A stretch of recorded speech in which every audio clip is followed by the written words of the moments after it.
Në zonën e Jonufrës gjatë kësaj të mërkure në Lungomare 3, aty ku po vijon projekti, ka vijuar edhe ndotja e detit. Pamjet që po ndiqnin në ekran janë siguruar nga televizioni 6+1 Vlora, ndërsa denoncimi vjen edhe nga bizneset e zonës, të cilët e shikojnë me shqetësim këtë situatë të hedhjes në det të inerteve.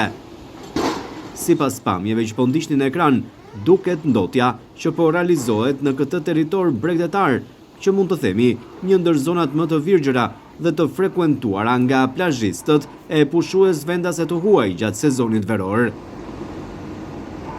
Por edhe i gjatë muajit shkurt duket se kishim të njëjtat pamje. Televizioni 6+1 Vlora realizoi një tjetër vëzhgim, aty ku ndotja ishte masive, sikundër po ndiqni në ekran në këtë kronik të realizuar në muajin shkurt të këtij viti.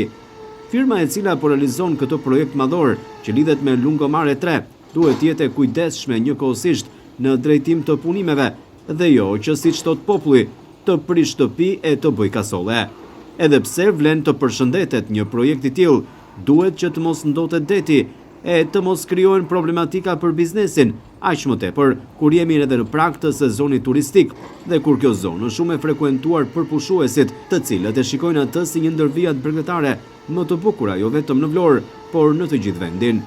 Megjithatë, ndotja është e papranueshme nga firma e cila po realizon punimet, e cila duhet jetë më e kujdesshme në zbatimin e këtij investimi.